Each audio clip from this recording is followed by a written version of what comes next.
Señoras y señores, buenas noches a todos y bienvenidos a un nuevo acto organizado por el Foro Plural Torres de la Merced. El foro ha tenido hasta ahora como invitado a escritores, científicos, filósofos, políticos, militares, etc. Pero no habíamos tenido hasta esta noche a ningún representante de la Iglesia Católica. Esta noche tenemos el honor de tener como invitado a don Carlos Amigo Vallejo, cardenal, arzobispo de la Archidiócesis de Sevilla desde el 22 de mayo de 1982 hasta el 5 de noviembre de 2009. Actualmente es arzobispo emérito de dicha archidiócesis. El señor cardenal nos va a hablar sobre el papel de la Iglesia Católica en el siglo XXI. Una vez que finalice su intervención, pues podremos hacerle las preguntas oportunas como viene siendo habitual. Para presentar al señor cardenal, contamos con la presencia de don Jorge Cadavid, párroco de la Iglesia de Nuestra Señora del Mar. Jorge nació en Colombia, pero lleva muchos años con nosotros y ya está considerado como un ropeño más, ropeño de adopción. Bueno, pues sin más preámbulos, sin más dilación, cedo la palabra a Jorge para que nos presente a nuestro invitado de esta noche. Muchas gracias. Buenas noches. Para mí es un honor presentar a su eminencia. Cuando me invitaron a participar de este foro y a ser el presentador del cardenal, se me vino a la cabeza algo que recuerdo con verdadera alegría. Cuando Herodes construyó el templo de Jerusalén, segundo templo, dejó un espacio para que todos aquellos que eran no judíos, gentiles, tuviesen un espacio donde podían, a ese Dios desconocido, conocerle. Y todos los rabinos y todos los conocedores de la ley, pues entonces en un diálogo respetuoso y misericordioso, intercambiando opiniones. Yo espero que esta noche este foro plural también sea un lugar de encuentro, también sea un lugar de diálogo. ¿Está bien? Bien, don Eminencia, Monseñor cardenal Carlos Amigo Vallejo, franciscano, nacido en Valladolid, en un pueblo llamado Medina de Río Seco, formado sacerdote en el año 1960, el 17 de agosto, fue consagrado cardenal el 28 de abril de 1974. Su santidad San Juan Pablo II lo hizo cardenal el 21 de octubre del 2003. Fue arzobispo de Tánger del año 74 al año 82 y arzobispo de Sevilla del año 82 al año 2009. Actualmente es el titular de Santa María de Montserrat de los Españoles. Quiero resaltar un par de cosas que no están en la biografía. Un hombre de diálogo, un hombre cercano, gran conversador, un hombre muy libre, un hombre sensible a la problemática obviamente de los presos y del desempleo, un hombre cercano, bastante cercano.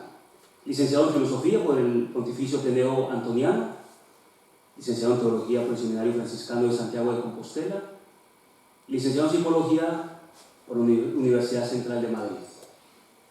Es miembro de las Reales Academias de Medicina, Buenas Letras y Bellas Artes de Sevilla, hijo predilecto de Andalucía, así que yo creo que estará muy contento de estar en su tierra. Hijo adoptivo de Sevilla y otros muchos premios y honores en América Latina, el que ha sido perteneciente a la Comisión para América Latina.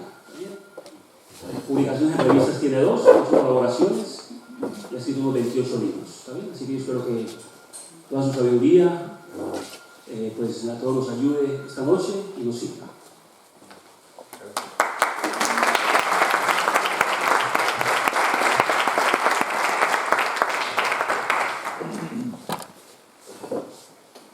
Muchas gracias, querido don Jorge, por esta presentación. Y muchas gracias al presidente y a este miembro de la Junta por la invitación a participar en este foro plural y con un tema, la Iglesia del siglo XXI. Es que nos toca vivir malos tiempos, señoras, señores. Son muy malos tiempos. Por favor, lean de nuevo la historia. ¿Cómo hacemos este juicio? ¿Qué malos tiempos nos ha tocado vivir?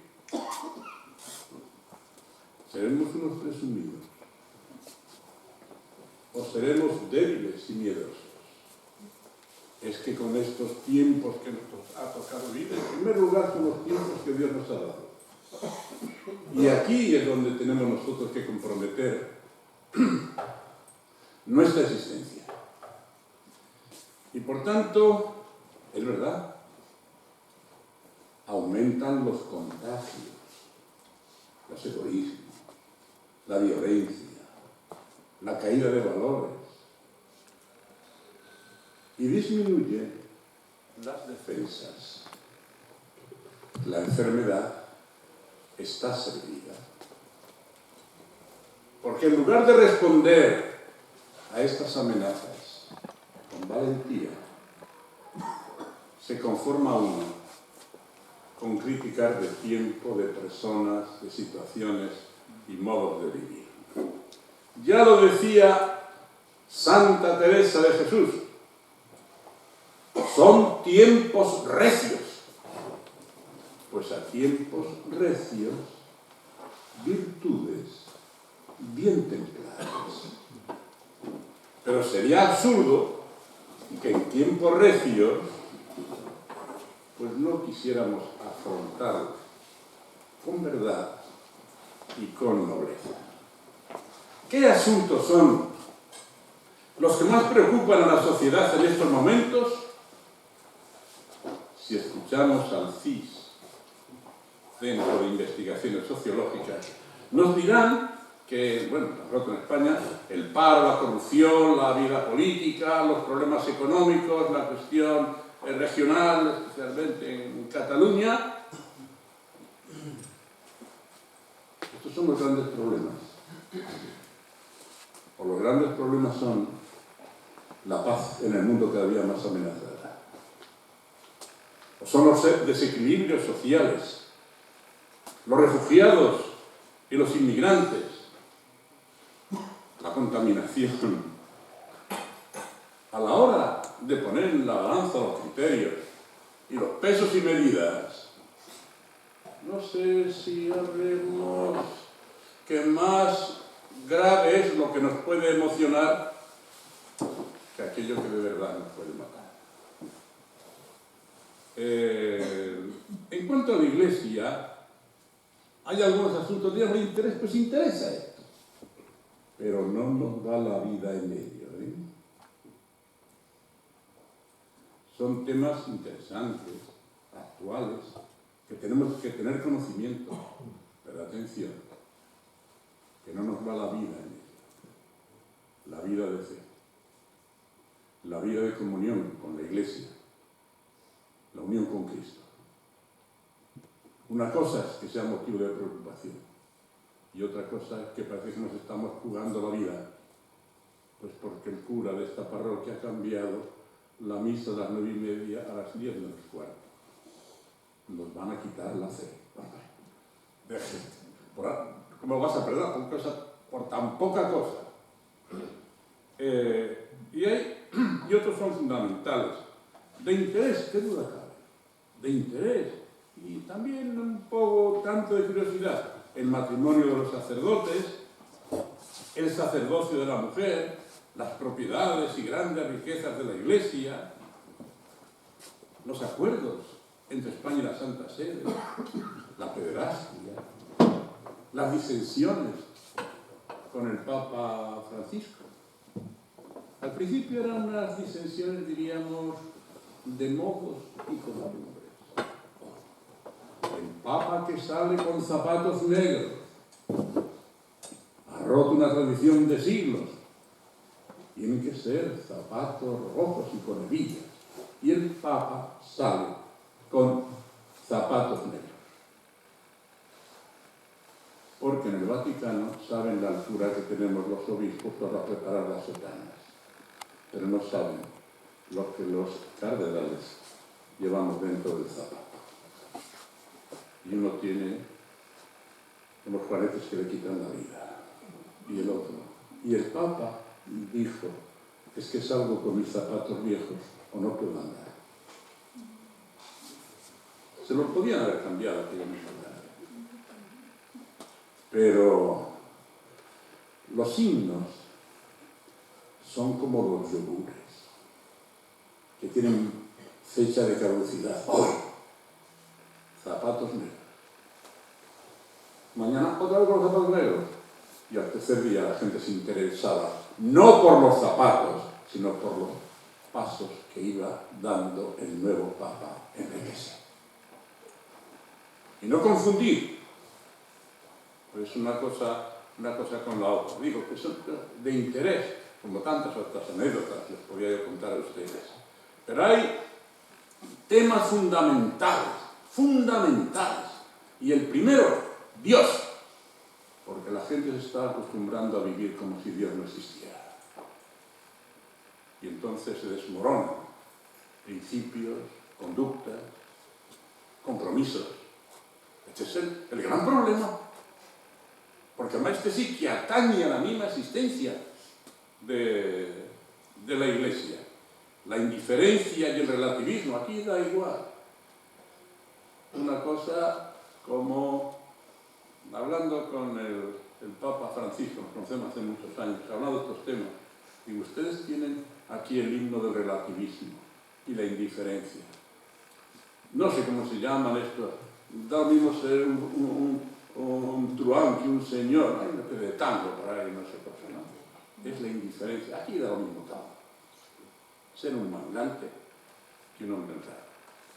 Perdón si algunas expresiones son excesivamente domésticas. Pues la evangelización. La Iglesia existe para evangelizar, para poner el Evangelio cerca del corazón y de los oídos y de la vida de la gente. Y esto, pues hay muchas dificultades. ¿Qué forma de hacerlo? Es que nos vale el lenguaje que utilizábamos ayer para lo que los oídos de la gente de hoy escucha. No hay que cambiar el mensaje, pero a lo mejor el idioma sí. No fiero la expresión en este caso lingüística. Es la participación de los seglares en la vida de la Iglesia. Es, sí, que tú no puedes ser buen cristiano si no eres buen ciudadano.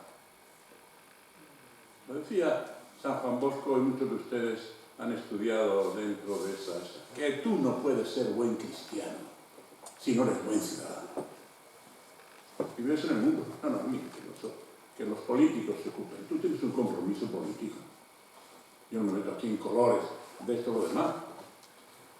Quien dice esto, pues unas responsabilidades en las leyes, en las costumbres, en la organización. Es, pues, el diálogo ecuménico e interreligioso. Hay escuelas, aquí en Andalucía, en el poniente andaluz, también unas cosas donde hay, en los alumnos, hay más musulmanes que cristianos.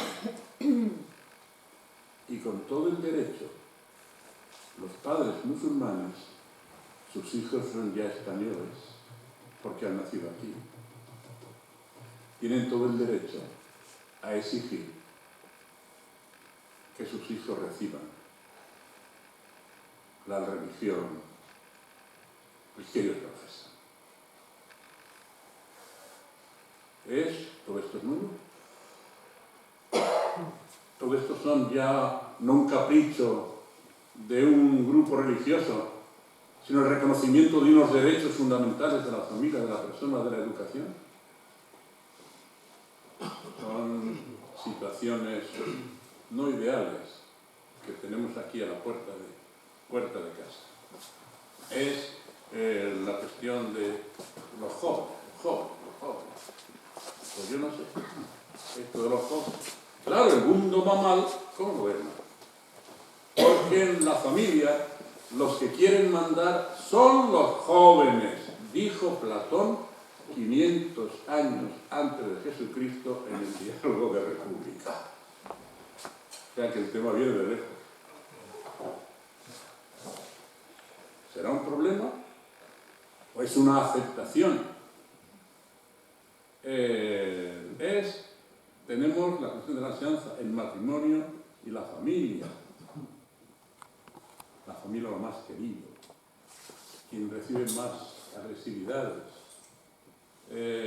Bueno, pues aquí, y como algo fundamental y para curarme en salud, yo les propongo a ustedes que hagan una objeción de conciencia.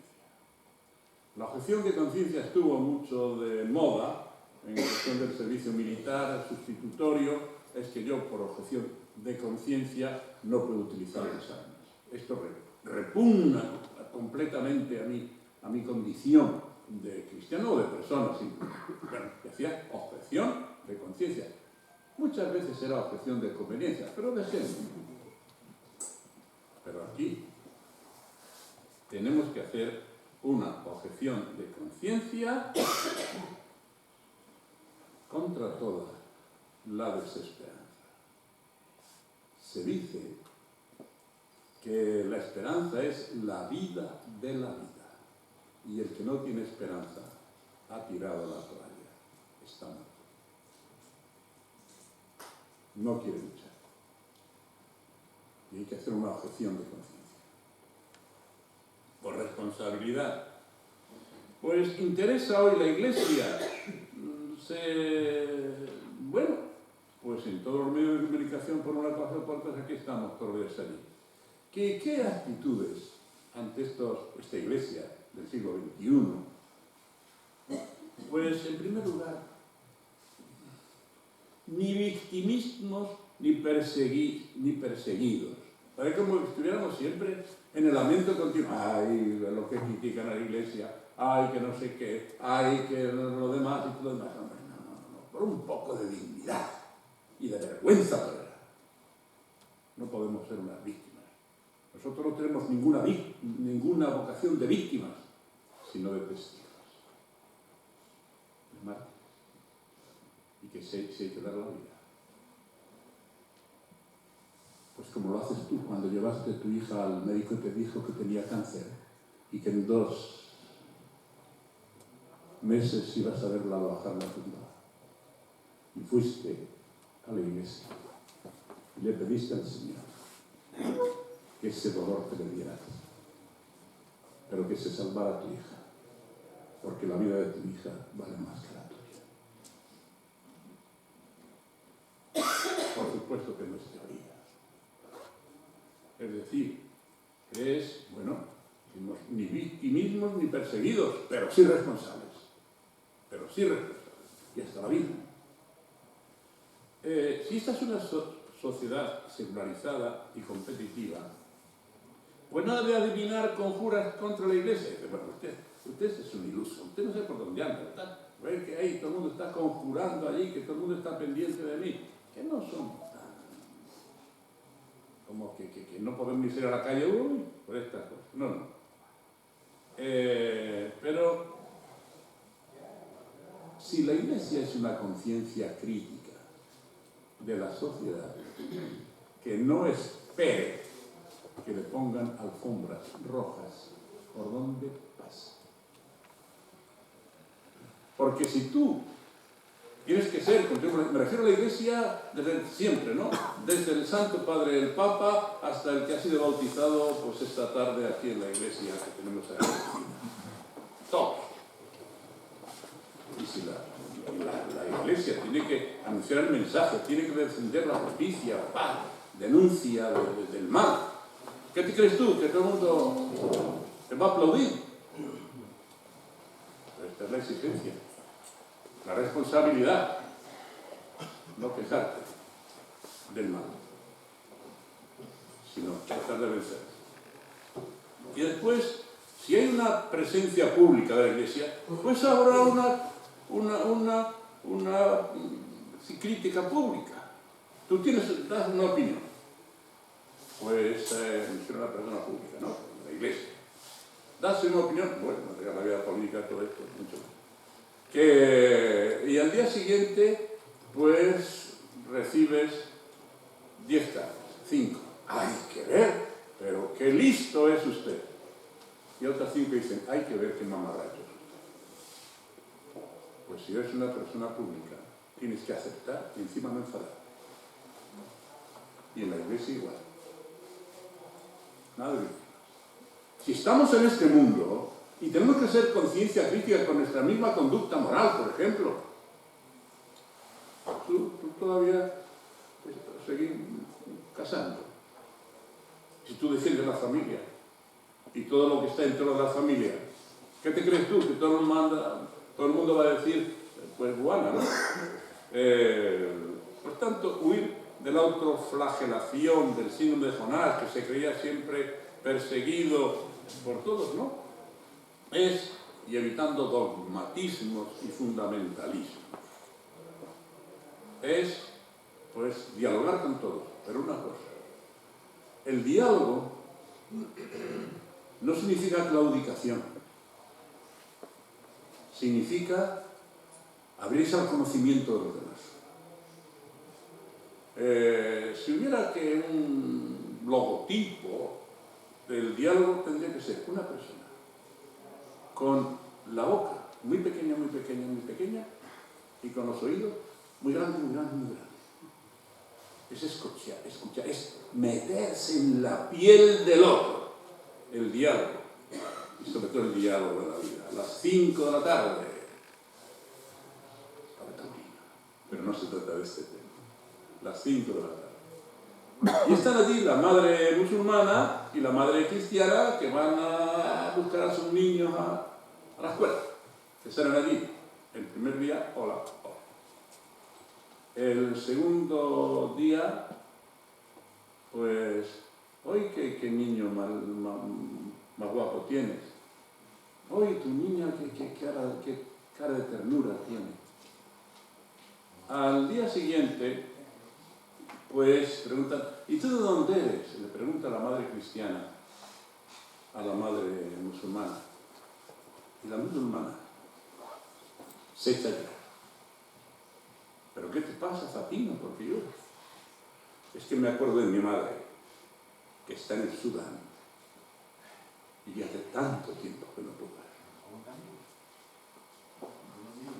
Y la madre cristiana se echa a llorar. Porque su madre murió hace 2 meses. Ese ha comenzado el verdadero diálogo, que es como vivir uno la vida del otro. Yo creí que las musulmanas no tenían nada, porque no has hablado nunca con ellos. Yo creí que las cristianas eran así, porque nunca has hablado con ellos. Estos sí que son temas fundamentales, y para nosotros como creyentes. Con humildad, pues la iglesia se muestra como una barca llevada por Pedro, que no es un portaaviones, que no es un crucero de lujo, que no es, qué sé yo, un navío, no sé qué, que es una barca, una chalupa, y entonces nos dan cada tortazo las olas. Es que tienes que ser coherente de saber dónde estás embarcado. Y si estás embarcado en la iglesia, pues ya sabes que no es un crucero de lujo. Y esta es la realidad. Esta iglesia de este siglo XXI. Y después, pues con sinceridad, para reconocer los errores y reparar los daños. La Iglesia tiene una misión imprescindible que siempre pues, existe para anunciar el Evangelio, como muy bien dijo Pablo VI, pues la Iglesia lo que hace es poner en la semilla, poner la semilla en el surco, y que por la fuerza de esta misma semilla crezca. Tú prepara la tierra, tú busca pon el Evangelio, pero la fuerza no es tuya. La organización, el poder, el prestigio, sino que la fuerza está, querrás a tu hermano con toda la alma. Y si no eres cristiano, existe para evangelizar. Pues la Iglesia, sí, tiene que vivir cada día más, digamos, hay que evitar, primero, pues, el pasado, hay que mirarlo con gratitud, hay que recoger las lecciones que nos dieron. Y todos podemos dar qué razón tenía mi madre, qué razón tenía mi padre.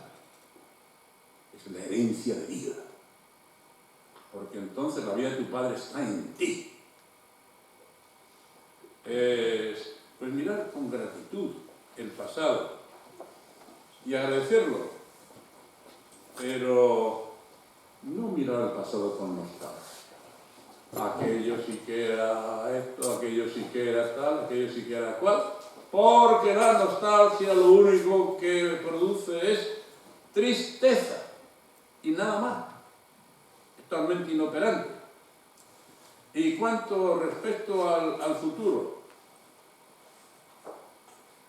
¿quién lo sabe? ¿Quién puede ser? Bueno, pueden hacer análisis de microtendencias, de macrotendencias, análisis de prospectiva, elementos estadísticos, precioso. Hacemos aquí un informe que dejamos a todo el mundo con la boca abierta. ¿Cómo será el futuro? Bueno, interesante la cuestión. Pero aquí el problema no es cómo será el futuro, sino cómo quieres que sea el futuro. Que esto sí que responsabiliza. ¿Cómo quieres que sea el futuro de tu hijo? ¿Una persona honrada? Edúcale en la honradez. ¿Tú quieres que sea una persona generosa? Ayúdale a tener un corazón grande. ¿Tú quieres que sea una persona justa? Ayúdale siempre a defender el derecho de todos. Esto sí que compromete. Y entonces, tenemos que mirar al futuro, pues con esperanza y sin miedo.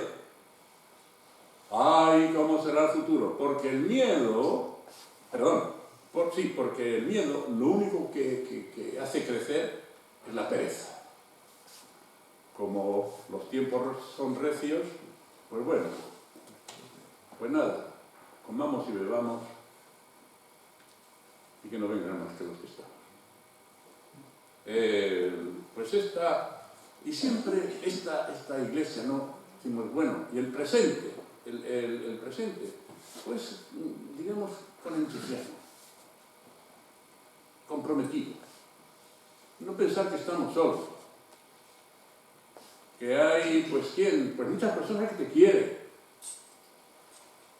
muchas personas que ahora están por la calle vigilando para que vayan las cosas mejor. Sí, mil cosas. Y es la responsabilidad también de construir entre todos. Pero con esta... Y después, esto de este tiempo, ¿no? En poco tiempo, algunos de ustedes pues habrán conocido a Pío XII, aunque fuera simplemente a través de la radio. Entonces no existía televisión. El Papa de la Paz, con los brazos abiertos, clamando al cielo, Dios mío, pero ¿cuándo dejarán de caer bombas sobre la ciudad? Fue el Papa de la Paz, aquel Papa. Después de Pío, esta figura hierática, del Papa Pío XII, viene Juan XXIII. un diplomático, vejete y gordinflón. El aspecto ya era de esto. Bueno, un papa de transición, menos mal que fue de transición, porque fue él que hizo el Concilio Vaticano II. Sí, tráfico distinto. No eran aquellos brazos abiertos, sino lo ha visto un seguidor personalmente ayudando a la misa en Castel Gandolfo, limpiándose el sudor con la bocamanga de la sotana pontificia y diciendo, ay Dios mío, pero qué calor hace el rojo. Completamente distinto. Después viene Pablo VI, que fue el que tuvo que llevar adelante el Concilio Vaticano II, que era bajito, delgadito, apenas se le oía, arrastraba los pies posteriores en una artritis o una artrosis o las dos juntas. Y llevó adelante el Concilio Vaticano II e hizo tres cosas admirables. La primera, la encíclica Evangelii Nuntiandi, la evangelización del mundo contemporáneo. Un admirable resumen del concilio y lo que está alimentando la vida y el magisterio de la Iglesia después de tantos años. La segunda fue otro documento que es Ansúa sobre la vida de la Iglesia. La tercera no me atrevo a decirse. La cosa magnífica que hizo Pablo VI. Pero como estamos en confianza, se lo voy a decir. El Papa Pablo VI le nombró a un servidor arzobispo de la Santa Madre Iglesia. Perdón, por el paréntesis. No. Y después viene Juan Pablo I, el Papa que vivió un mes, sonrió y se marchó. Ya está. Después Juan Pablo II, que desbordó todo desbordable en todos los aspectos. Y anda, que no se criticó nada. Hoy, Juan Pablo II.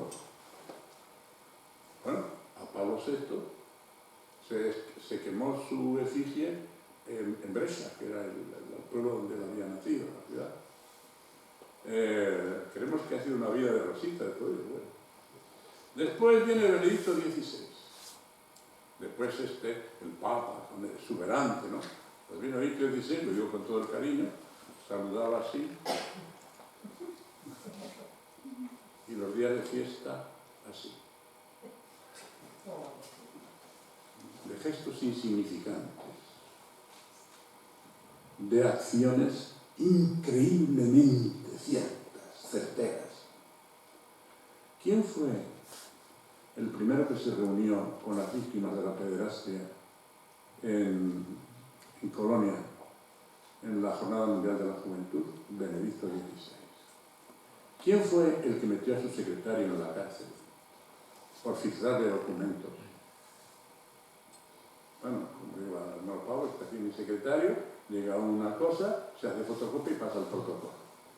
Y con las fotocopias, pues se trabajan las reuniones y todo lo demás.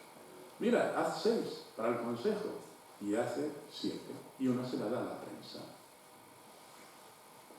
Y el Papa, a su secretario, lo pone en la cárcel del Vaticano. Después, el llamado Banco Vaticano, la cantidad de cosas. Se trajo al mejor economista del puerto que era el director del puerto de Hamburgo, en ese momento, me parece. Y hoy volvió el llamado Banco Vaticano, que era Instituto de Obras de Religión, es decir, una agencia para pagar, sí, para gestionar la economía del Vaticano. Normal.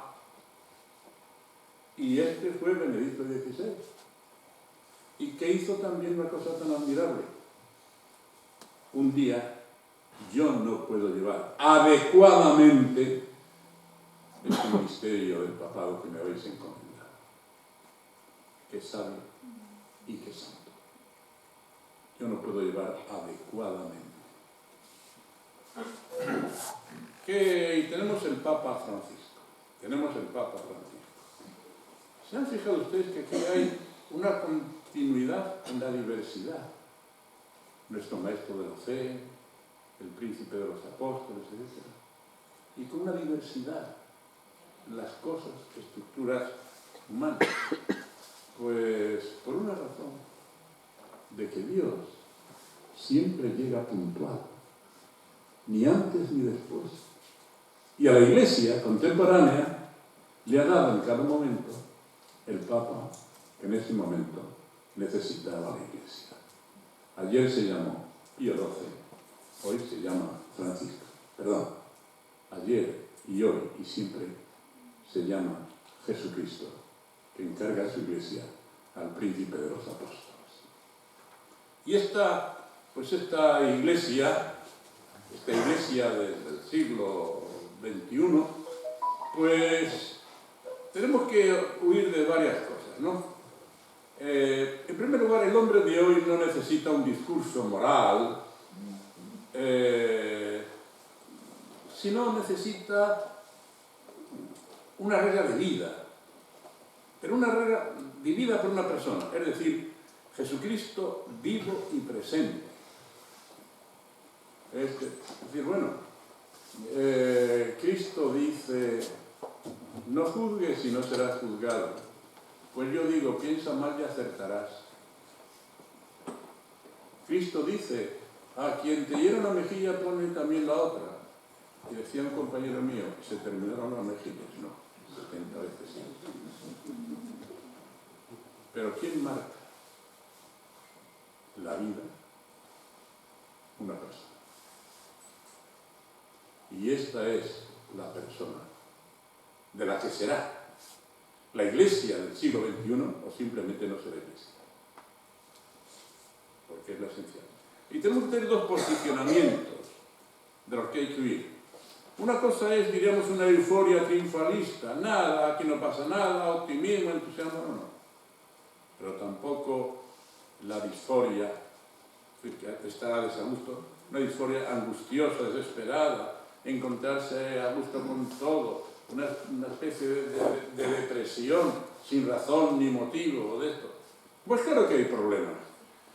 Los problemas son para resolverlos, no para hundirse, contando con la gracia de Dios y de las personas que tienes a tu lado. Y mirando al que tienes a tu lado, aprenderás las mejores lecciones, la de servirle. Es que a mí no me comprenden. Esto no importa, querido joven. Lo importante es que tú comprendas a tus padres. Es que, tal, salir de uno mismo. El cristiano mira a Cristo para servir, según el Evangelio de Cristo, a los demás, en todos los aspectos, la justicia social, todo. Y también dos actitudes a evitar. Pues diría la inflación eclesial, exagerar los problemas y los conflictos de la Iglesia. Tenemos que asumirlos pero con objetividad. Pues claro que hay muchos problemas y muchos conflictos, pero hay que asumirlos con objetividad. Y para esto pues hace falta informarse y no generalizar. Ay, lo que está sucediendo en mi pueblo. Eso no es la Iglesia universal. Pero si destapolamos y nada. Lo que ocurre aquí en mi casa pues es problema de todos los demás. Una Iglesia, en definitiva, leal al mensaje de Cristo, fiel a Cristo. Es verdad, pues que está ahí, parece que vivimos un proceso de cambio, de transformación, como que estamos en una época cultural que avanza de una forma distinta. Pero una Iglesia del siglo XXI, que es nuestro tema, en resumen, en primer lugar es una Iglesia temporal, lo que decía al principio, que no somos los protagonistas únicos de la historia. Tenemos que ver el capítulo que nos corresponde, pero que la Iglesia es intemporal. Es una Iglesia pues, llena de vida. ¿Por qué? ¿Dónde está la vida? Pues en los sacramentos, en la oración, y todo esto es fundamental. Hombre, si nos ponemos así, si nos ponemos a mirar a Dios y pedirle que nos ayude, pues claro, y nos ayuda, pues anda que no hay hambre en el mundo. Y tantas veces le he pedido, Señor, ¿por qué no haces el milagro del pan y los peces? Y siempre me responde lo mismo. No me pidas a mí ahora los milagros que tienes que hacer tú. Yo te he dado doctrina y ejemplo, pero ahora es tú el que tienes que actuar en justicia. Porque el hambriento tiene derecho a recibir el pan de cada día. El hambriento. El hambriento no tiene carne, no tiene colores, no tiene nación. Su derecho para ser atendido en este caso es otro. Esta es la iglesia. Universal no solamente en un sentido geográfico. Y una persona llega, te pone la mano, simplemente. No le preguntes. Dale. Es pues una iglesia actual, audaz. Bueno, ¿en qué está? Porque es la audacia de la caridad. Que no hay charco con perdón. Es que exista, que no se meta ahí la iglesia. Y viene la cuestión del SIDA. ¿Y quién primero respondió a esto? Poniendo centros de acogida a estas personas. Aquí en Andalucía se quiso hacer un centro, lo teníamos organizado desde el punto de vista económico, no se pudo hacer por unas cuestiones ajenas a la vida de la iglesia. Porque el alcalde o quien fuera de ese proyecto aquí no quería nada. Pues bueno, pues se va. Que viene el ébola. Y la gente que da la vida, como estos hermanos de Juan de Dios. Y donde hay una necesidad, dar a los inmigrantes. Mañana lo que sea. Y en las crisis. Resulta que cuando la gente era más pobre, recibía más ayudas para los pobres. Esta es la audacia del amor. Y la iglesia tiene esta audacia, pero lo demuestra. Bueno, pues este gozo de dónde viene. Pues el amor no tiene medida ni tiene precio. Aquella pobre chica que sale de la escuela, ¿cómo se llamaba entonces? La normal. Las maestras y maestros se educaban en una escuela porque estaba regulada por la norma. Bueno, y ella pues estaba en un pueblecito allá del norte. Y ella pues estaba muy ahí, escribía a su madre, que vivía en Sevilla. Y le decía, pues mira, he hecho esto, los niños son un poco zoquetes, pero son muy nobles y tal. Las madres analfabetas todas.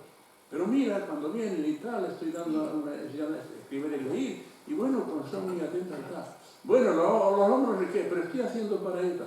Total, le cuenta todas sus batallitas a su madre. Y su madre le contesta, ¡ay, Victoria, que por esto que estás haciendo vas a tener que pagar un precio muy alto? Y Victoria le contesta, madre, tú me dijiste siempre que el amor no tiene precio. A la semana siguiente Victoria fue fusilada. Oye, Victoria ahí.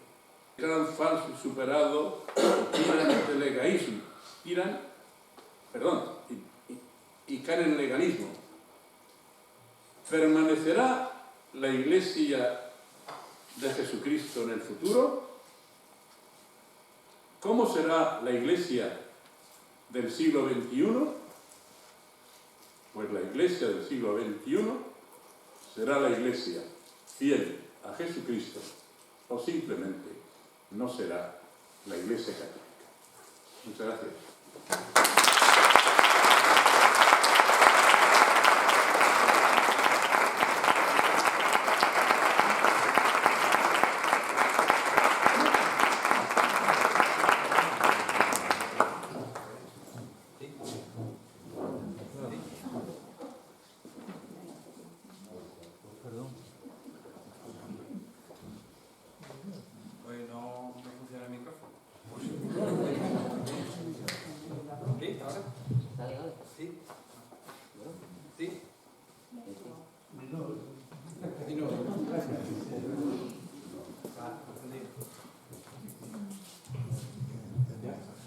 Vale. Abrimos el turno de preguntas. ¿Queréis preguntarte algo al Señor? Tenéis el momento, la oportunidad de hacerlo. Creo que hay temas, ¿eh? Hay temas aquí para preguntar. Pero tema.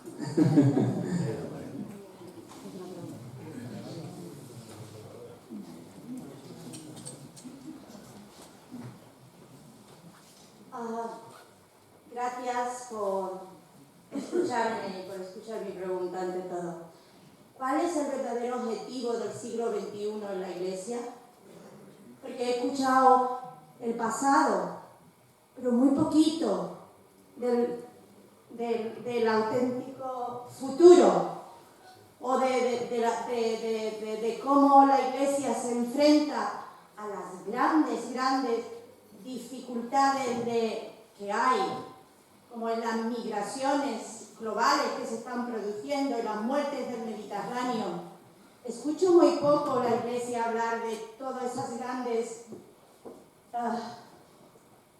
no sé cómo ponerle nombre, no habla de la mujer tampoco, de la mujer, de la situación de la mujer sigue siendo patriarcal, y sobre todo en concreto, ¿cuál es el objetivo sobre todas esas dificultades que se está produciendo en el mundo? Vamos.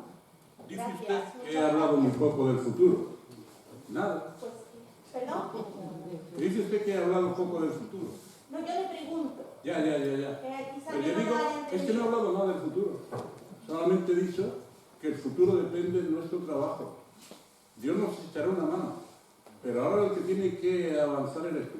Vamos, la Iglesia y el mundo entero, ¿no? La Iglesia pues puede ser, si quieren ustedes, ayuda, palanca y todo lo demás. Pero no es un problema que corresponde únicamente a la Iglesia.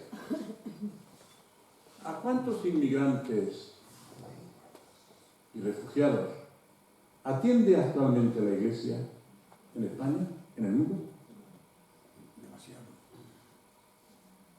Cuando todos tratan de escabullirse, me refiero a las instituciones públicas, pues ella está siempre. Cuando pues no quieren recibir a ese barco en Valencia, la Iglesia de Valencia se ofrece a recibir a esas personas. No, mira, esto ahí está, sí, asuntos públicos, todo lo demás. ¿Quién está luchando, por ejemplo, por todo aquello que se refiere al reconocimiento de los derechos que asisten pues a esto, a inmigrantes, a refugiados? Pues está en todos los aspectos. Después, muchos temas, ¿no?, de futuro. Pues efectivamente, gracias a Dios, pues yo creo que la mujer pues se está reconociendo, no le dan nada, está simplemente reconocer los derechos que le corresponden como una persona. Y que, por tanto, después, en la Iglesia, se va incorporando la mujer en la Iglesia. La mayor parte de ustedes, bueno, de cierta edad, posiblemente en la catequesis, todas eran mujeres. Posiblemente en enseñanza han recibido la enseñanza de una mujer en el colegio. Posiblemente en los hospitales estaban llenas de hijas de la caridad o de San Juan de Dios. Posiblemente en las misiones, las grandes instituciones eran mujeres. Que la enseñanza, la catequesis, el anuncio del Evangelio, que la caridad, el cuidado de los enfermos, que son las acciones más esenciales de la Iglesia, resulta que no las han administrado las mujeres.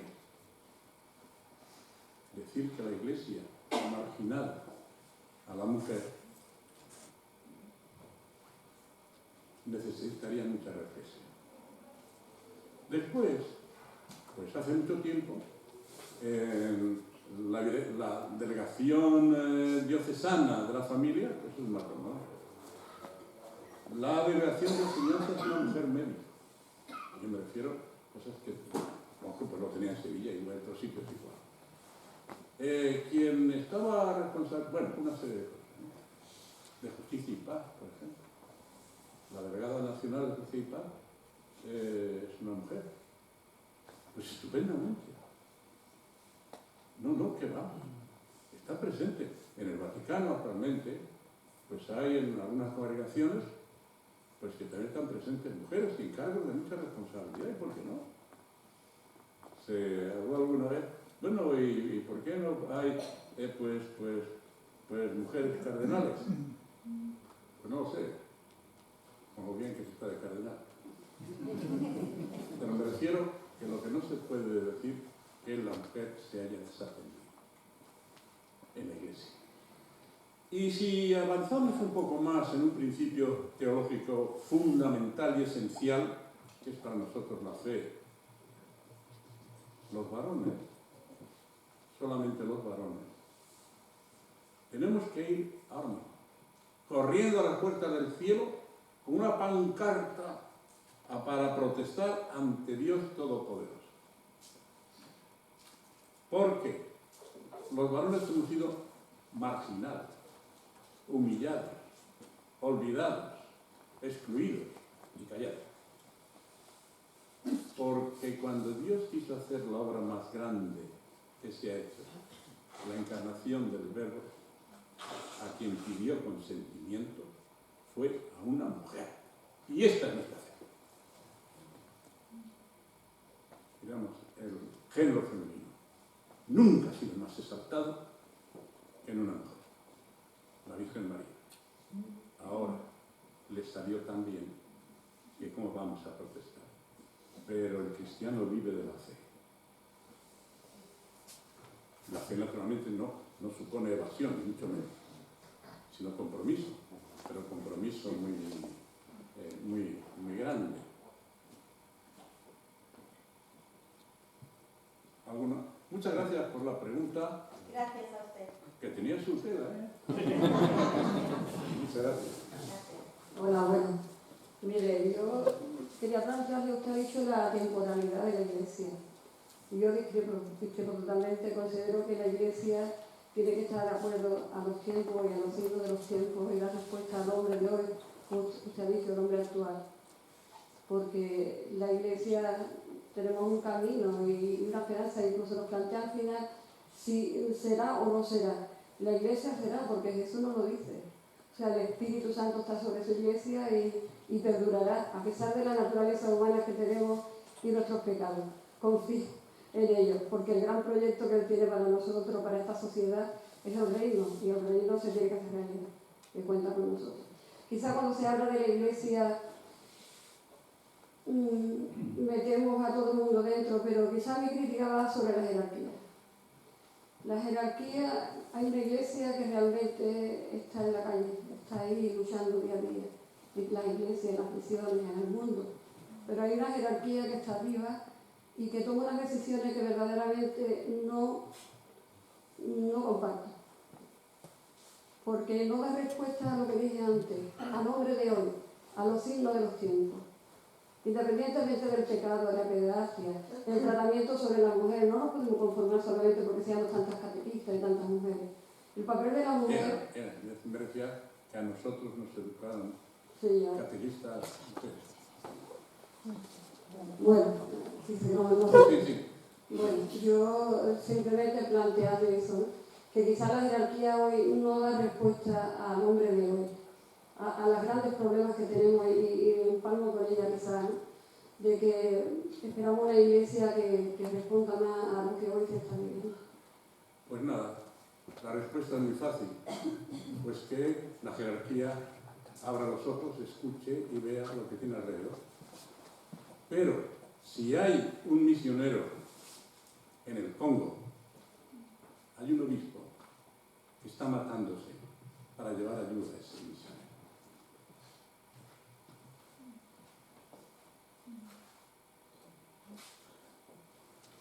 Y como decía el médico de mi pueblo, que era mi padre, decía, pues mira, aquí unos venimos para vendimiar y otros para sacar los cestos. Lo importante es que cumpla cada uno su papel. El misionero en el Congo y el arzobispo en la sede episcopal.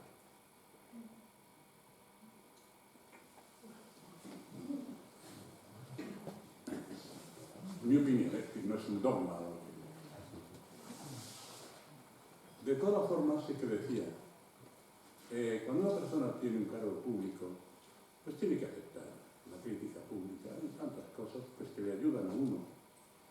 Que tú ves, pues mira, si esto tiene razón, me puede ayudar. Pues mira, cuando lo hice por algo será. Pues claro que sí. De todas formas, es como, por ejemplo, a mí me molesta mucho, que no sé qué insensatez, que se critique negativamente a la vida política. Porque estos son los que se ocupan del bien común, con todas sus definiciones, ni colores ni nada. Bueno, ¿y por qué he llegado a esta conclusión de valorar la vida política? Porque he vivido en países. Yo he sido misionero en África. Y cuando accedían a independencia, aquellos que tenían una clase política medianamente aceptable fueron adelante. Y los que no se hundieron. Personas comprometidas con el bien común. Bueno, otra cosa es lo de decir la próxima votación y la próxima generación. Yo creo que el político debe pensar más en la próxima generación, pero ya no es asunto.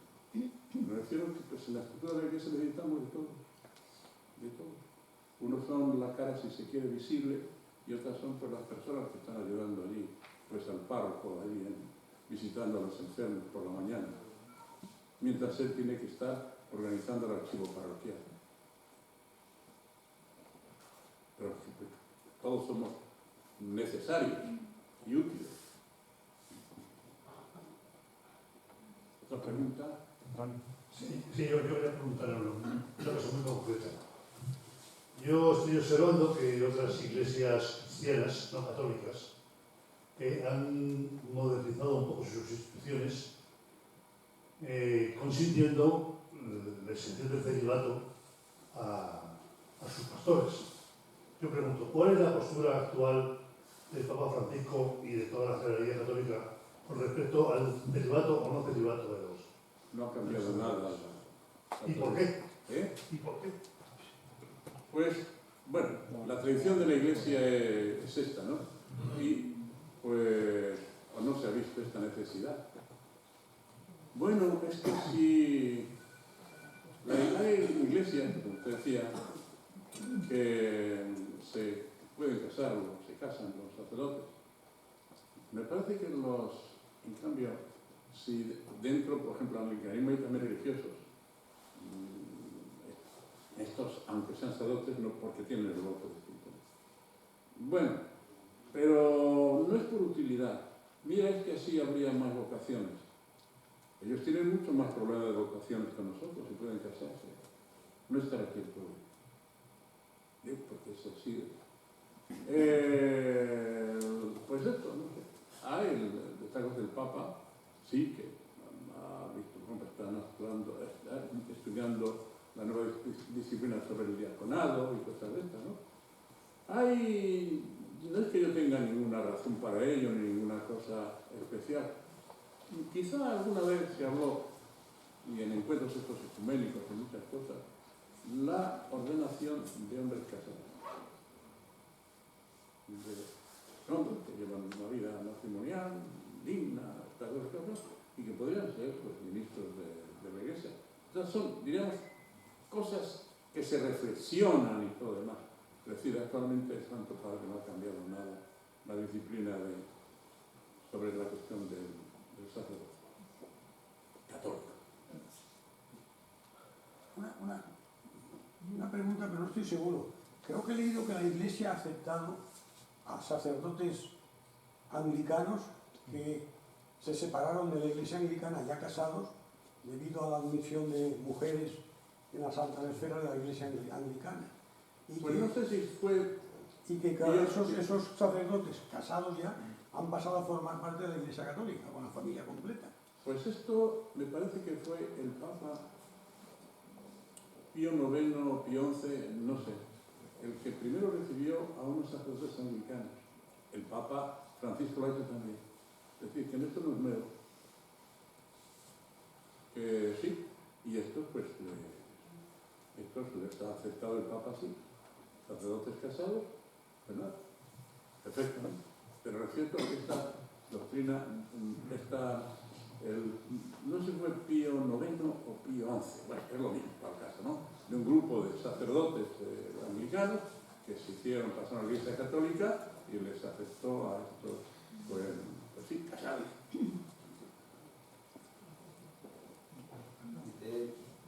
Perdón, monseñor.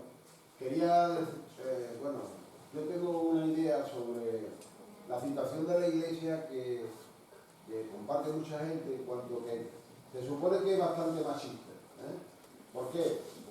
Pues primero porque a la mujer no le hace espacio, primero no le permite, por ejemplo, dar misa, que tenga el mismo poder y tampoco que el sacerdote no pueda casarse. Me da la sensación de que la Iglesia le tiene un poco de miedo a la mujer, porque seguramente en pocos años ese tipo de nada en la Iglesia, ojalá fuera así, porque las cosas irían mucho mejor, seguro. Lo último, pues posiblemente hay una zarzuela muy bonita, ahora no sé el título, pero bueno, lo mismo, que cantan vosotras si las mujeres mandasen. Era cuando la guerra aquella de Filipinas y todo demás, que vinieron allí al aseo, ¿no? Y dice, si las mujeres mandasen. No había guerra, no había tal.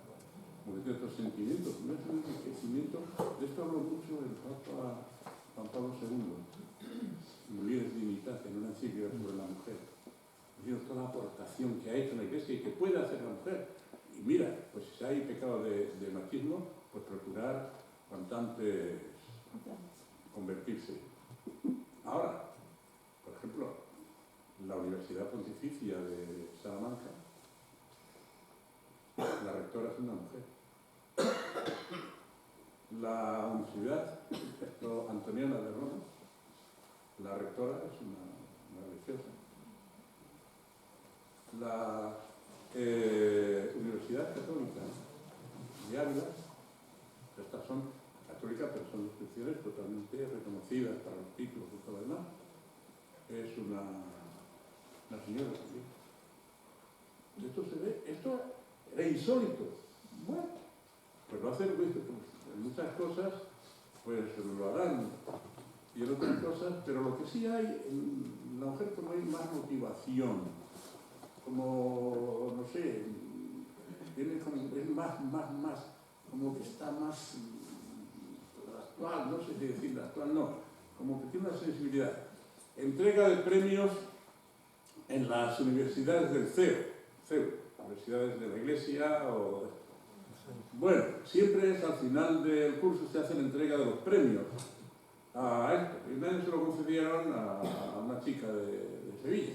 Y naturalmente yo obligado a ir ahí. Ahí estaba el ministro de Educación, los rectores de universidades, esto, todo. Bueno, ¿qué? Eran los premios fin de carrera. Premio de no sé qué, de matemática, señorita no sé cuándo y cuándo del centro de La Coruña. Bien. Premio de fin de carrera en biología molecular de no sé qué, señorita no sé qué del centro de Sevilla. Bien. Premio de estadística y señorita no sé cuánto. Bien. Todas señoritas. Llega un momento y dice, premio de no sé qué, no sé cuál, a don fulano de tal y tal y tal. Un aplauso. ¡Bien! Con motivo de su jubilación como conserje en el centro de derecho. Todas eran mujeres. Se lo habían regalado de ninguna de las maneras. Es que son más listas que los hombres. Tampoco. Pero como que están más motivadas. Tienen la idea de que por ser mujer no le van a facilitar las cosas, sino a lo mejor se las van a crear más dificultades, aunque no sea. Hay, pues, muchas ministras.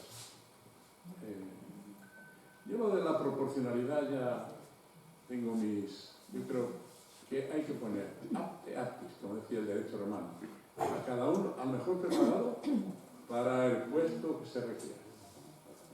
Sea hombre, mujer o medio pensionista. Perdón.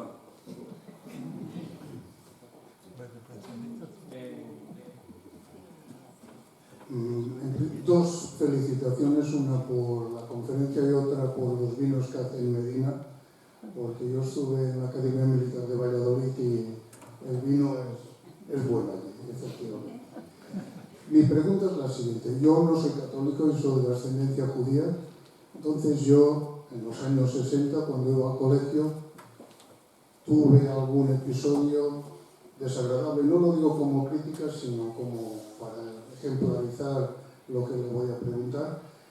Yo estaba exento de religión, evidentemente, y un cura, en una situación puntual, un compañero mío y a mí, nos dijo: a estos no les habléis porque son de los que mataron a Cristo. O sea, entonces, esto ya no pasa. Efectivamente, la Iglesia ha evolucionado. Lo que quiero preguntarles es cómo se traduce la evolución de la forma sin tener en cuenta a fondo.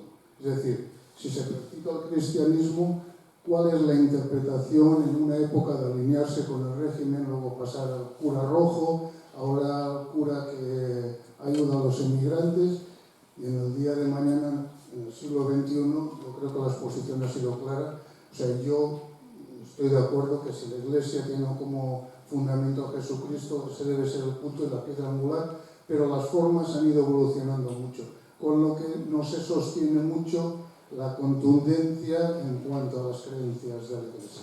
Gracias. Hay en Madrid, usted posiblemente lo conozca, el Centro de Estudios Judeocristianos. Yo he participado en varias ocasiones y ciertamente que las relaciones son óptimas.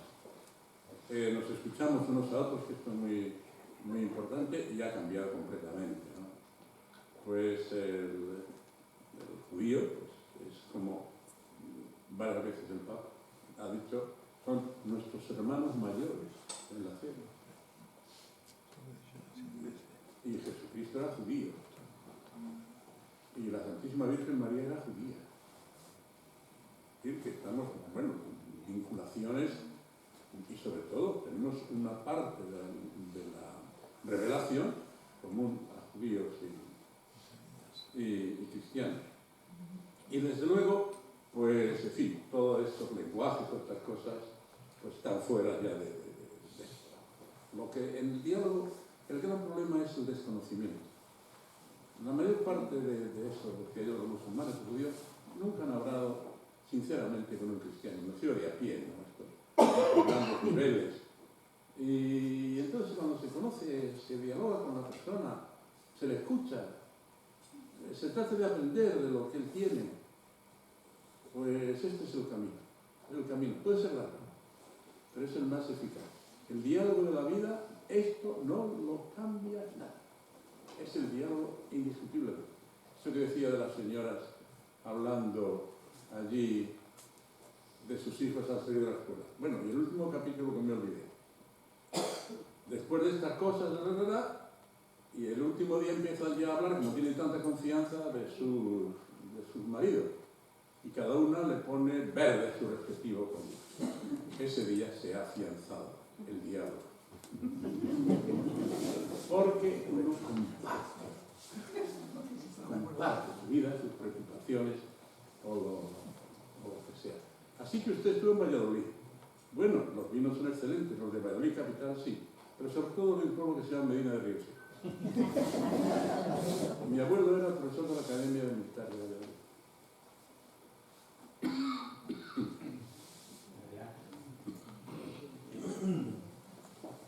Buenas noches. Primero una autorreflexión por lo que he escuchado. Estamos hablando de la Iglesia y estamos apuntando hacia arriba. La Iglesia es el Papa, la Iglesia es la jerarquía, la Iglesia son los obispos. Quizá nos han acostumbrado a esto, pero la Iglesia somos todos, y tenemos que olvidarnos un poco de tirar hacia arriba, porque siempre es lo más fácil, echarle las culpas al de arriba. Quizá porque la Iglesia ha tenido por institución, por historia, una jerarquización, una verticalidad que pienso que debe ir modificando. y que debe ir modificándose como se han modificado pues, las estructuras sociales, las estructuras políticas, debe ir modificándose y hay pasos. Y ahora mismo pues tenemos un papa que no parece papa en algunos sentidos, o para algunos, porque no tiene la vara para dar con el dogma en la cabeza, ¿no? Y luego lo que yo echo de menos, pues la iglesia más cercana, pues hablemos de las parroquias, todavía hay párrocos que parece que tienen el dogma allí en el cajón de la sacristía y salen con él a la misa, por ejemplo. Y se olvidan de que él es el presidente de la asamblea, pero lo importante es la asamblea. El presidente, al fin y al cabo, pues está ahí por la asamblea. Y a la hora de evangelizar, pues piensan que ellos tienen la verdad. Y ya sabemos que el Espíritu alumbra a toda la iglesia, y a todos los que estamos allí también. Y se echa en falta a veces el que hablen con un poco más de humildad, con un poco más de cercanía. Yo a mis alumnos les decía que la verdad es tan grande que no podemos poseerla, que en tal caso nos posee ella a nosotros. Y eso me parece que debe ser así. El presidente debe de acercar la palabra, pero no debe imponer su criterio a la hora de acercarla. Entonces yo he hecho en falta un poco más de humildad, muchas veces, que creo que usted la ha tenido en la exposición, y un poco más de esperanza también, que también usted la ha manifestado en la exposición, pero hay un cierto derrotismo también por parte de la Iglesia, esta sociedad secularizada que nos ha tocado. Me imagino que mis padres pensarían lo mismo y mi abuela pues también pensaba lo mismo. Y Platón antes del siglo V. Y Platón también, sí. Es amigo mío, por cierto. Sí. Muy amigo Platón, pero más amiga la verdad, lo que decía usted también. Bueno, la Iglesia es jerárquica, ciertamente, y no va a dejar de ser. Tenemos la cabeza que es Cristo, y Cristo es la verdad y la vida. La verdad y la vida y el camino no es el obispo, ni el párroco, ni él. Y están los servidores, cada uno en su ministerio. Y está el obispo, los cardenales no tenemos jurisdicción. Eso estamos también. Nos consulta el Santo Padre, pero no tenemos mando, digamos, en plaza. Están los obispos, cada uno en su diócesis, tenemos a los diáconos, hay otros ministerios, pero más inferiores, y cada uno tiene, pues mira, aquí como en el gran teatro del mundo, lo importante no es hacer de rey o de mendigo, sino de interpretar cada uno bien su papel. Y entonces, por un principio en el jerárquico, pero esto es otra cosa es una serie que tenemos que, entre comillas, para no confundir, democratizarnos en algunas cosas. Dentro de la estructura hay un principio de subsidiariedad. Aquello que puede hacer el portero no tiene que hacerlo el director general. Aquello que puede hacer el director general no tiene por qué hacerlo un ministro. Es un principio muy importante para la responsabilidad. A cada cual hay que exigirle que asuma su responsabilidad. Y si todos hacemos todos y todas estas cosas, pues la casa sin barreras. Porque una cosa es que tengamos una estructura y otra cosa es que dejemos de tener actitudes democráticas. Y la verdad es la verdad. Como aquel el cura, que era un santo varón, el santo evangelio. Palabra de Dios. Bueno. Y ahora os voy a decir yo 4 verdades. No, la verdad es pues, única es Jesucristo. Son actitudes también, repito, que son actitudes pues, que tenemos que aprender. También creo que pues, no son pocos los pasos que hemos dado y que en las parroquias pues, hay tantos catequistas, en los distintos sectores del apostolado participándonos y todo. Incluso hay pues, en sitios donde pues, se ayudan al párroco a preparar la homilía del domingo. Porque claro, la homilía que quiere hacer es como una charla familiar en la que ponemos la luz del Evangelio sobre la realidad de cada día. ¿Y qué tengo yo que hacer con esta vecina que me está haciendo la vida imposible? La realidad, ¿qué dice el Evangelio? Y puede ser pues, algo que se ve perfectamente. No es que yo sea una persona de manga ancha, no, es que no tengo manga. Es decir, el Evangelio no es mío, de Jesucristo. Yo tengo que ser fiel a Jesucristo, y no claudicar ante realidades del mundo que no son las de Jesucristo. Aparte de esto, aquí hemos venido a servir, no a mandar. Pero atención, el que manda tiene que mandar. Cuando decimos, bueno, pues mira a tus hijos y tal, como amigos. No. Amigos tienes muchos, pero tu padre solamente tiene uno. Y tiene su responsabilidad. Es decir, que dentro, pues esta comunidad, pero cada uno tiene sus responsabilidades y sus competencias, por así decirlo, ¿no? Pero claro, esto no es tuyo, es que te lo han dado para servir.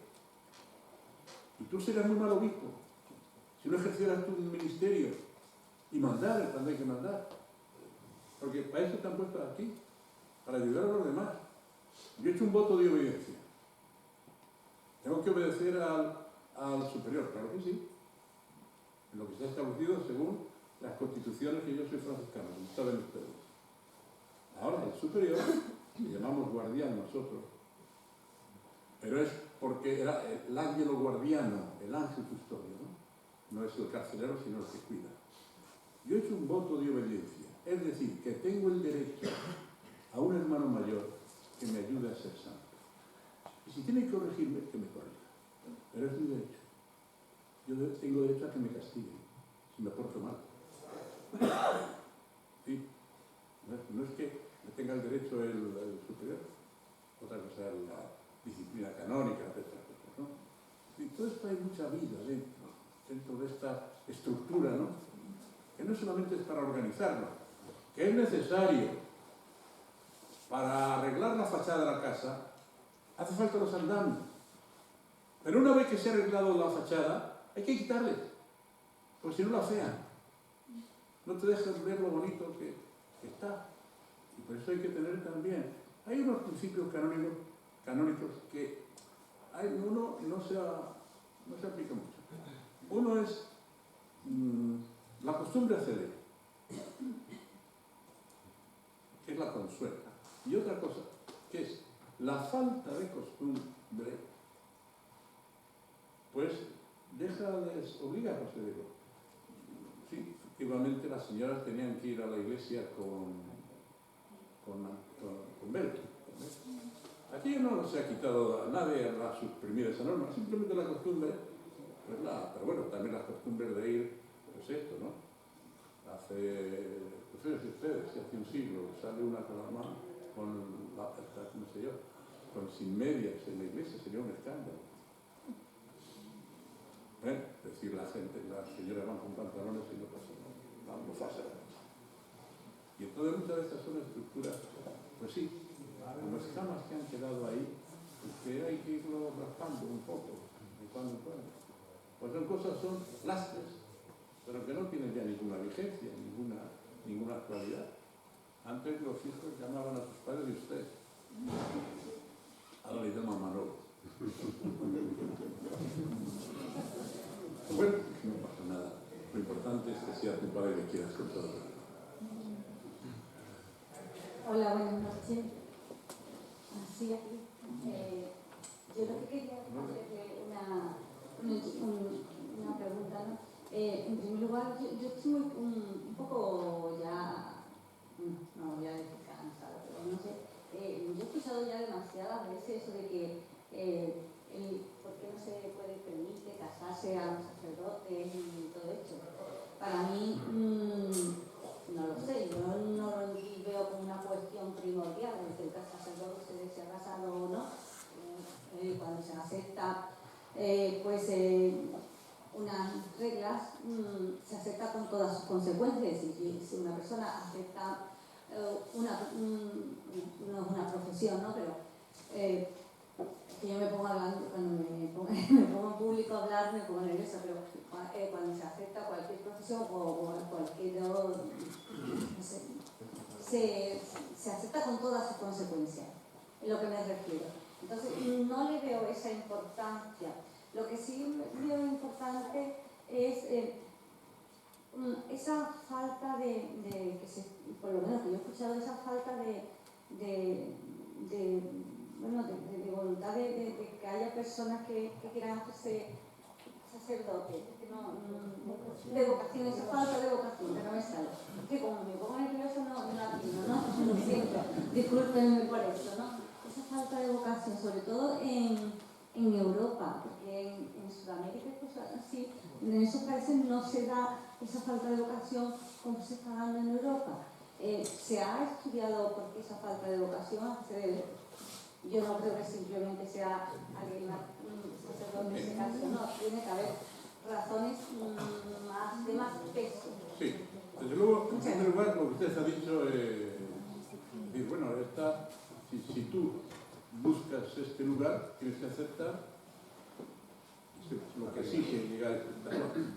Pero el problema de la vocación es tan amplio que aquí no puede ser simplemente una cosa, diríamos, de circunstancia, sino algo, aquí esto que yo decía al principio, ¿cuál es el problema principal de esto? Que la gente vive como si Dios no existiera. Y entonces la vocación es un enamoramiento. Si usted me pregunta a mí, ¿tú por qué te hiciste franciscana? Estás estudiando medicina en Valladolid. ¿Por qué te hiciste franciscana? Por contagio. Fueron los franciscanos a mi pueblo.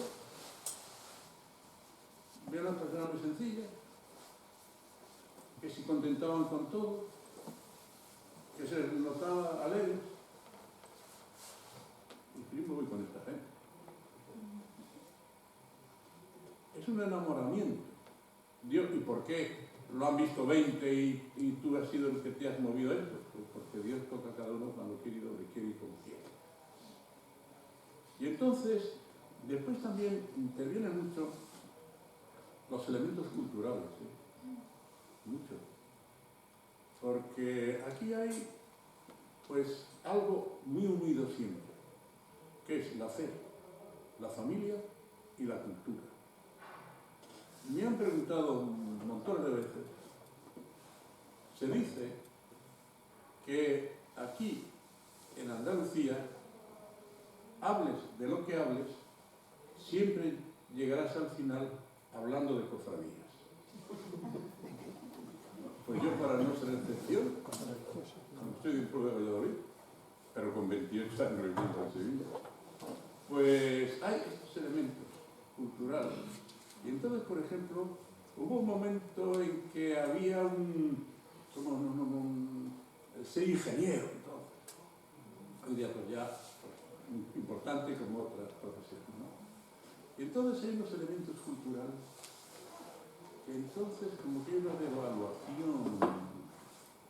Y por eso sí, ahí continúa habiendo vocaciones, es la verdad, pero no en el número en que necesitamos. Pero sí tiene que haber razones mucho más hondas para que este problema sea tan generalizado. Porque claro, el contar toda la cuestión de Canadá, Estados Unidos, en Europa, ya hay algunos brotes verdes. Son estas frases que no conviene decirlo porque si dices tú por consiguiente, puedes cometer un problema en esta elección, los brotes de algo, simplemente que hay retoños de algo que se ve. Pero lo que hay que se cierra, o se va a cerrar, se ha cerrado. El convento de clarisas de mi pueblo, queridísimas, en el altar, todas. Bueno, pues que se van porque son viejas y tal. Vino el alcalde a hablar conmigo, que haga yo lo posible, que acuda donde haya que ir, pero para que no se cierre ese convento, lo que le queremos a las clarisas y tal. Digo, esto lo resuelvo yo mañana mismo. Tú me buscas 10 chicas del pueblo.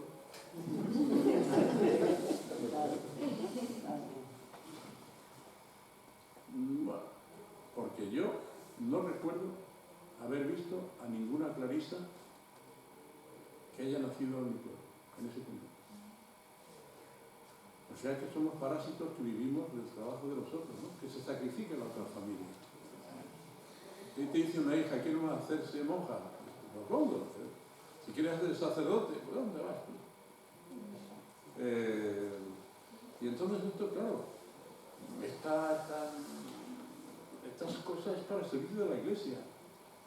O sea que aquí cuando iba en las confirmaciones, pues siempre le preguntaba al cura, que tenía allá a mi lado, del pueblo, a ver, ¿cuántos chicos hay de este pueblo en el seminario de Sevilla?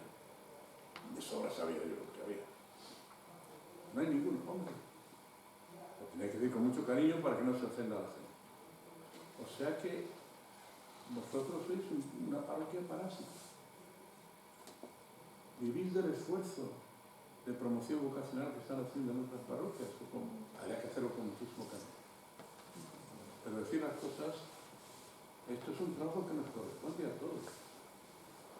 Es verdad. A mí no me empujó nadie.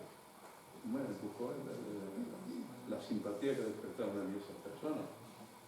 Pero nada más. Pero uno dice, bueno, ¿y por dónde va a ir la Iglesia? Si van faltando vocaciones.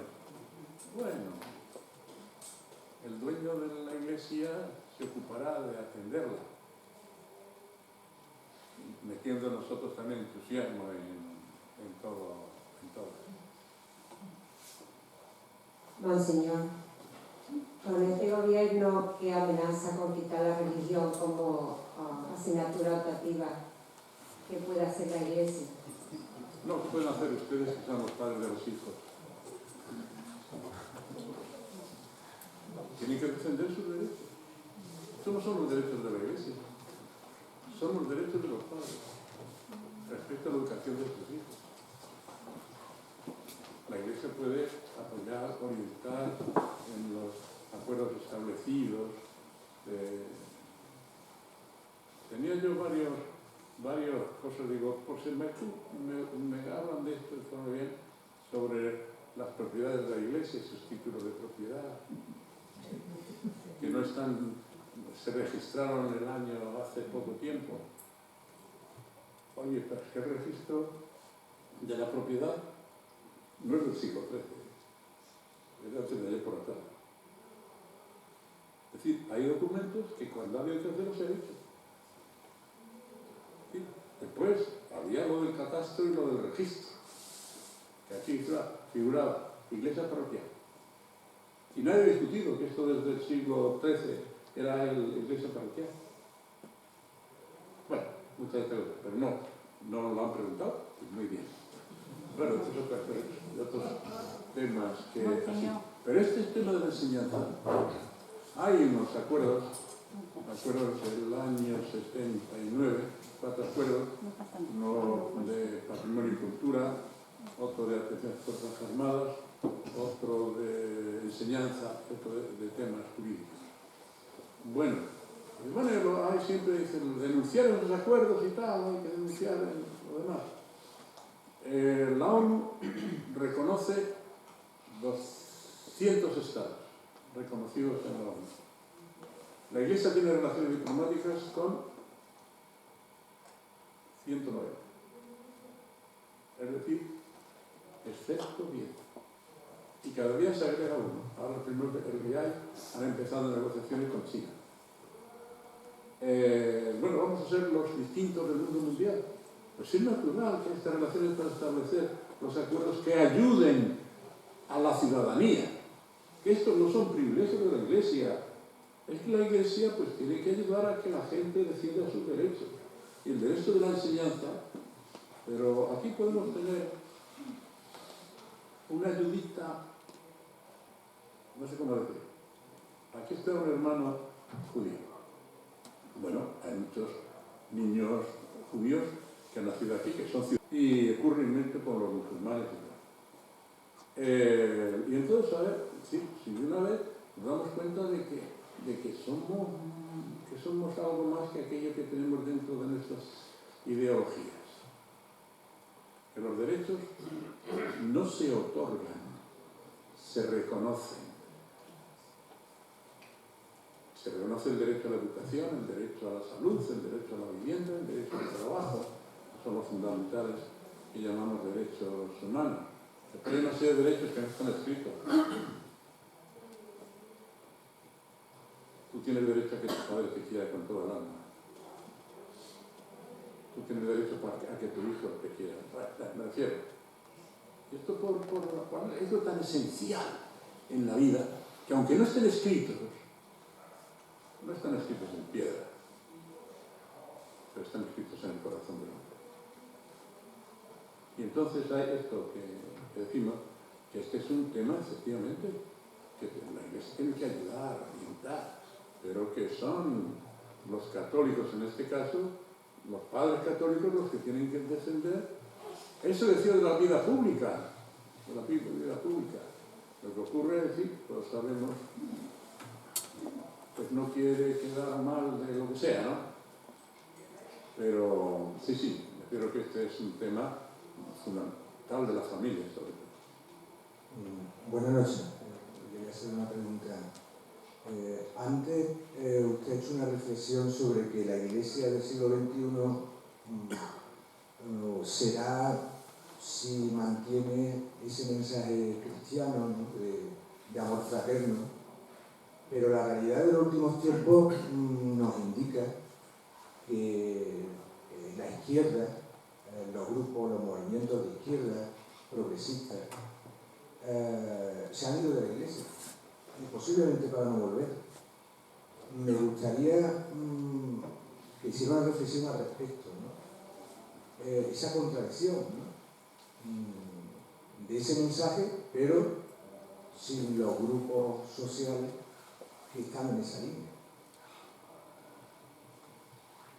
Bueno, la Iglesia existe para poner el Evangelio, ¿sí? Y si no está con el Evangelio, pues no tiene razón de ser.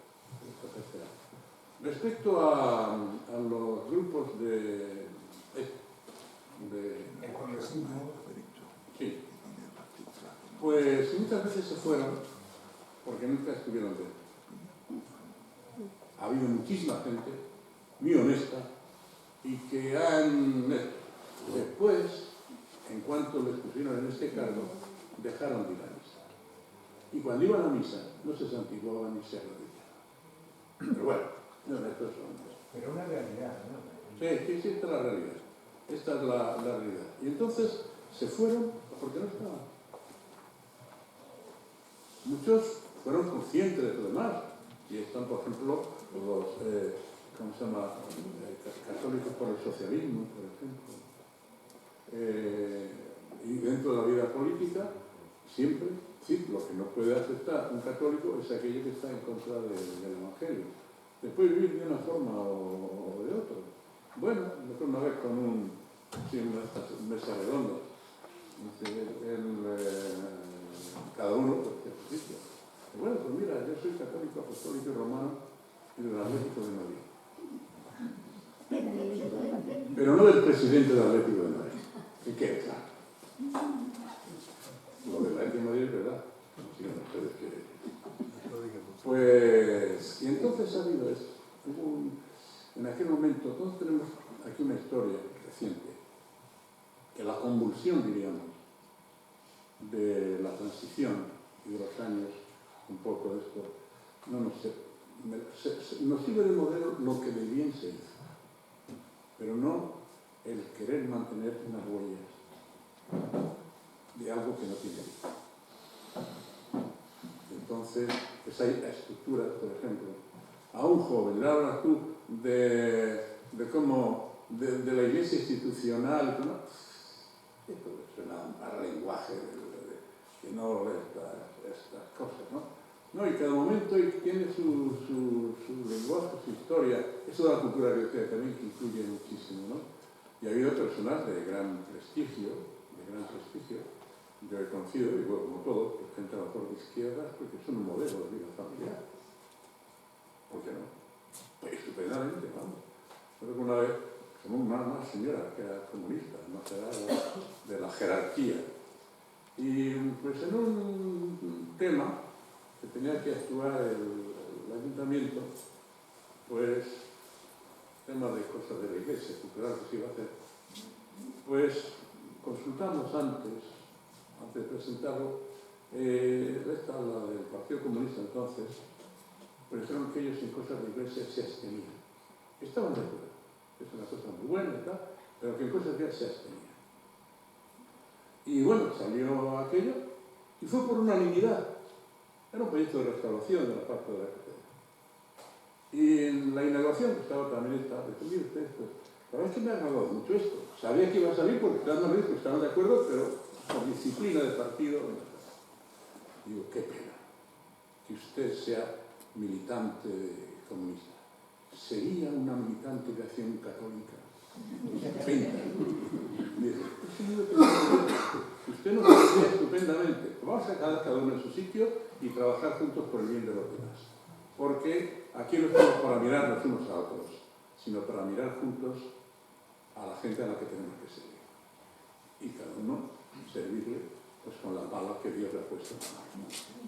Bueno, quiero el trabajo. Vale, pues muchas gracias. Como siempre hacemos, vamos a obsequiar a Monseñor y al párroco que ha tenido la gentileza de colaborar con el foro. De un detallito para que tengáis recuerdo de haber venido a Rota y al foro. Les rogaría al compañero Juan Lucero y a Luis Oterino que se acerquen para que hagan entrega de los obsequios.